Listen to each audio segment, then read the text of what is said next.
Well, hello, my name is Tom Lenz, and I want to take a little bit of time and welcome you to, first of all, welcome to the program, to the Health and Wellness Coaching Master's Program, and welcome to Advanced Lifestyle Medicine course. So for all of you that are taking this is your first course in the program. And so I want to take a little bit of time and explain a little bit of what the program is about, and then we'll get into the course a little bit of what that's about as well. So, but first things first, we're really happy to have you here. Feel free to email, phone call, any and all people that you know here at Creighton if you need questions answered. And probably the best person is your course navigator, your student navigator. You probably had initial contact with Amy Gillespie.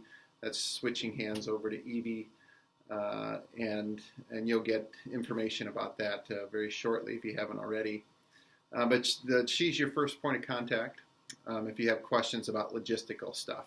If you have questions, of course, about the course that we're doing now, or any of the curriculum or jobs, experiences, anything like that, feel free to just reach out to me personally. I'd be happy to take and help whatever I can for that. So first things first, the Health and Wellness Coaching Program is part of a larger suite of health and wellness, or really it's health and well-being programs here at Creighton.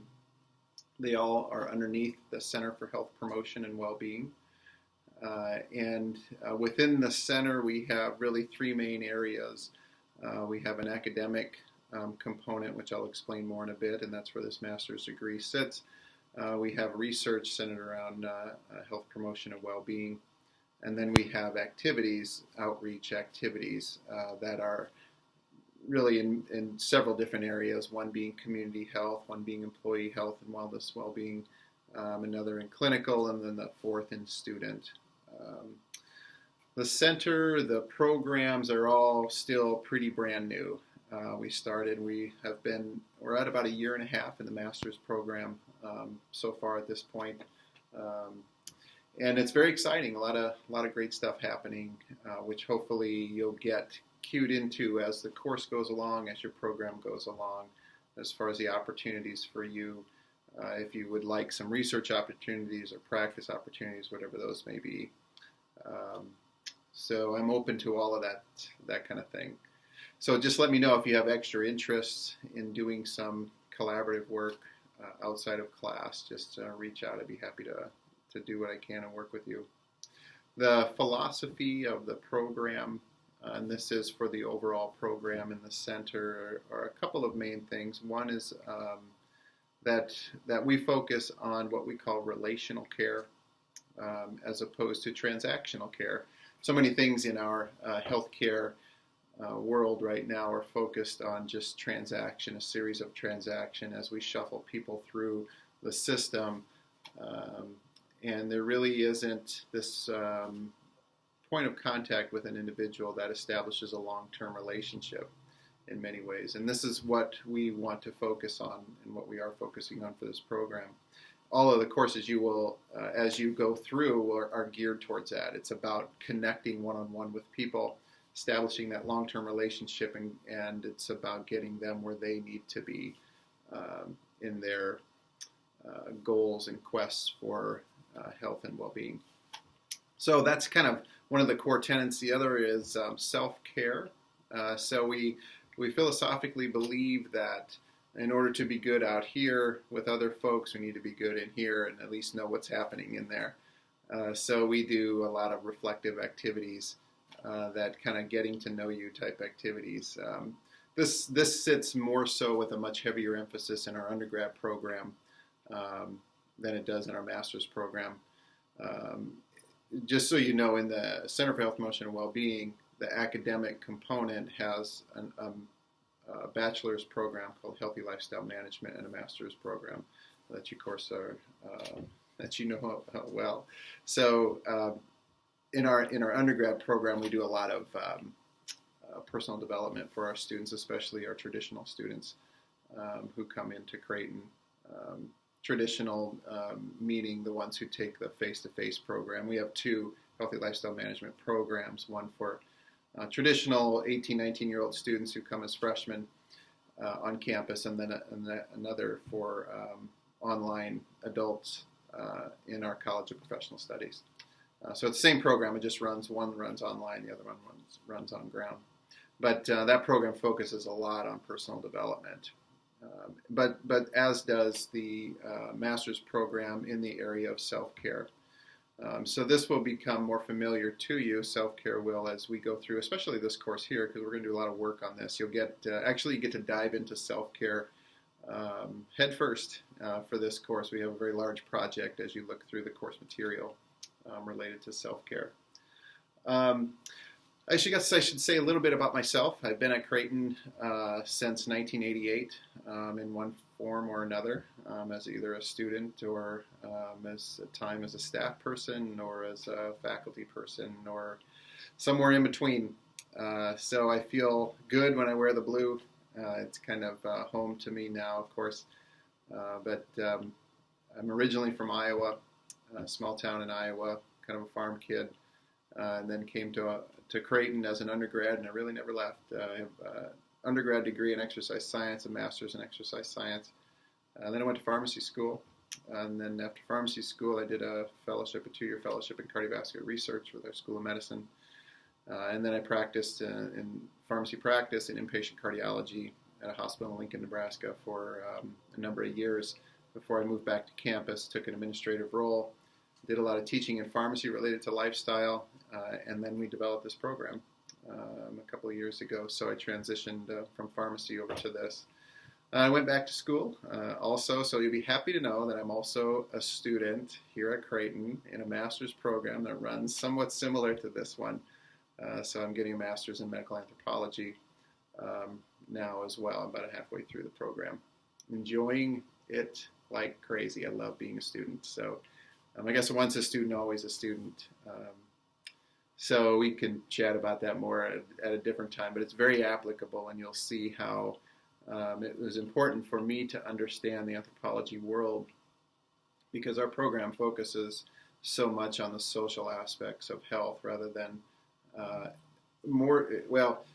I would say it's kind of a 50-50 split between looking at natural sciences and social sciences.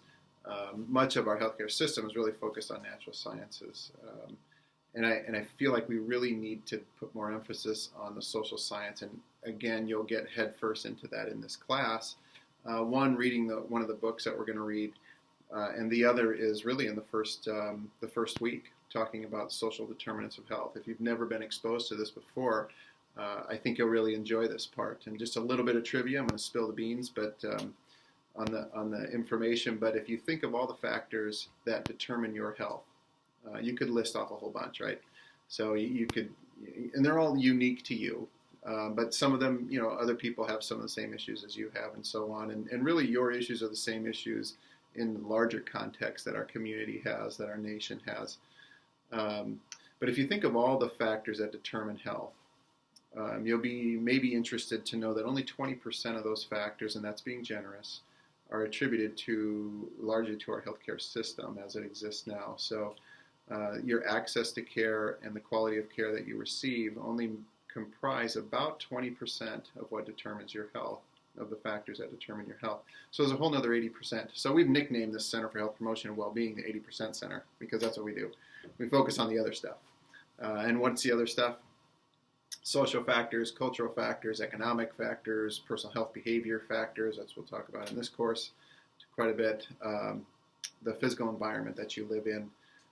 And so there's some great references for you in this first week to kind of get you into that. And that's where we really feel we can do the most good.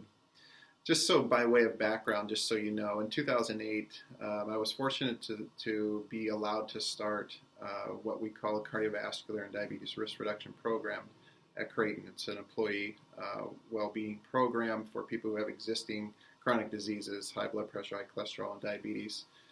And this is what we do in there is address, for the most part, the social determinants and on a very one-on-one personal level, ongoing, So there's no end date to the program. There's only a start date. Employees can be in it for as long as they want. And so what and I won't get into detail about that program now, but our methods there, what we ended up doing was wrapping an academic program around that. So we have a program.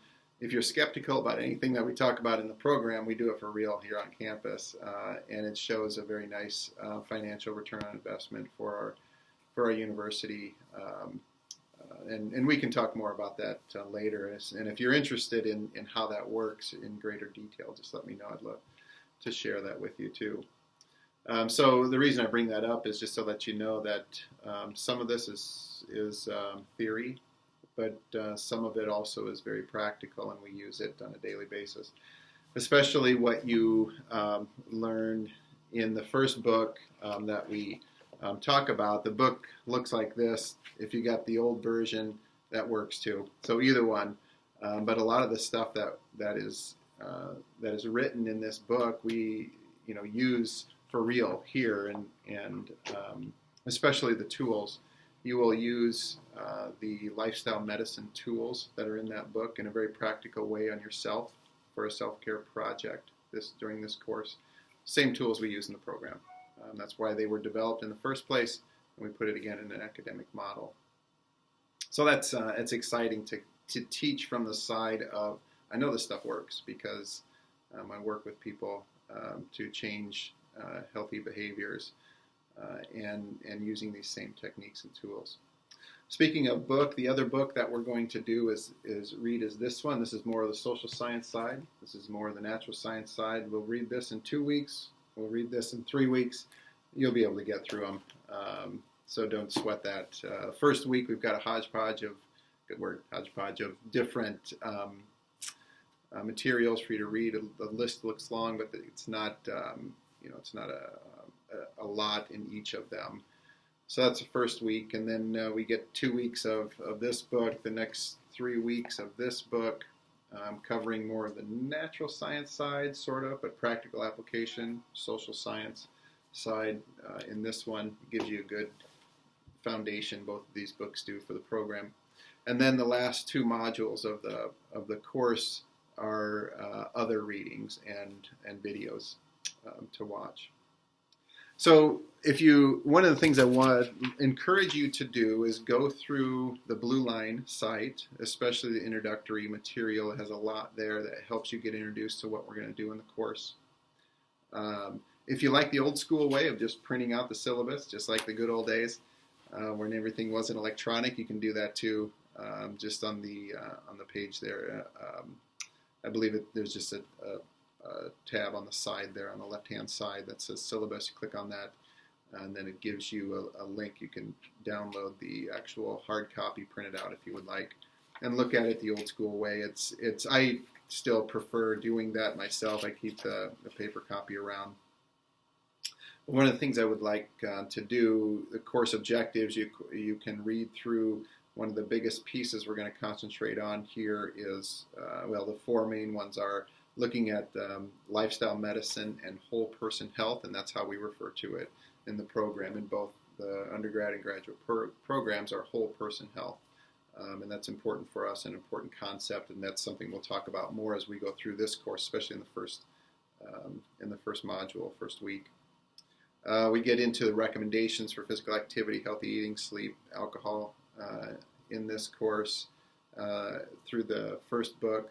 And then we look in the second book at using lifestyle medicine as a medical explanatory framework for disease and illness and health. So that's really looking at what does lifestyle medicine mean for us and how we define health for ourselves, for our healthcare system, for our communities.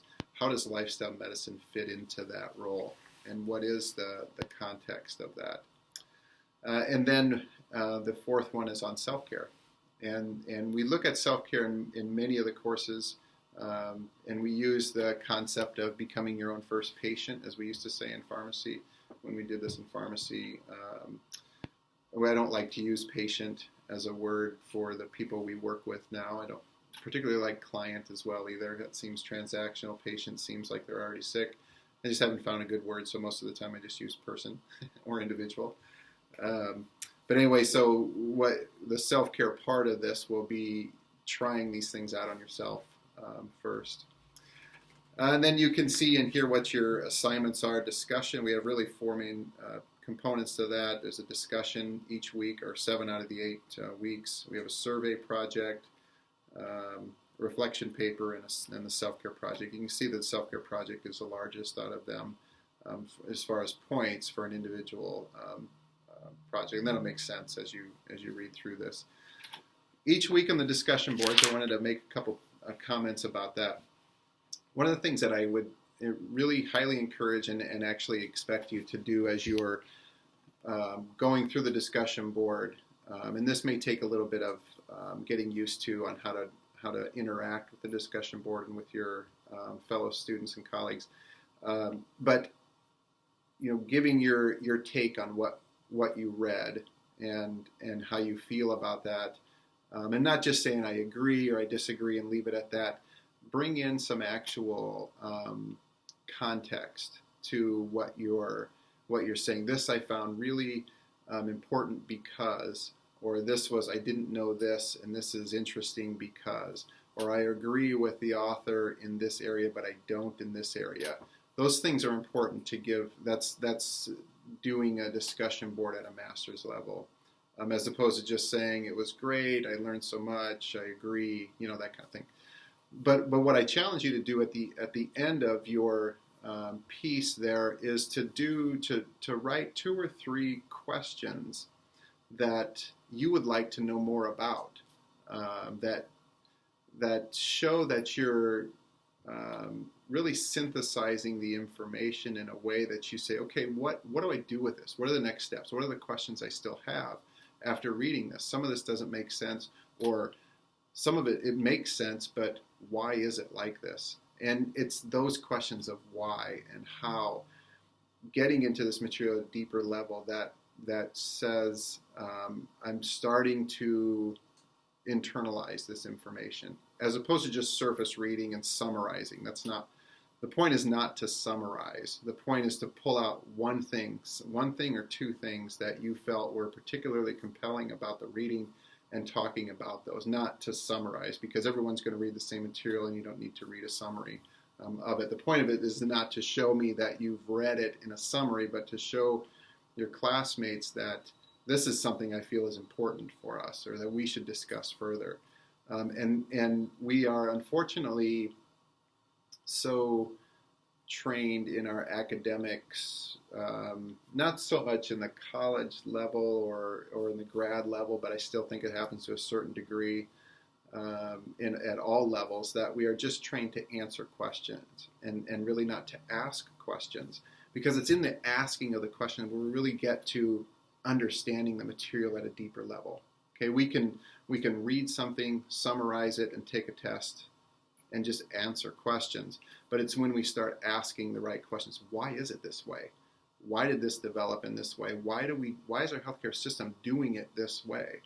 Those are the things we want to get to, because then that shows we're synthesizing and getting to a deeper level. So that's kind of philosophically where we go in the course. And I know this video took a little bit longer than what I expected it to, so I hope you made it through it okay. Gave you a little introduction to it. There'll be another video for you that before each module, so that you can at least get my opinion about what the material, but my opinion about it, or a bit of an introduction to it anyway.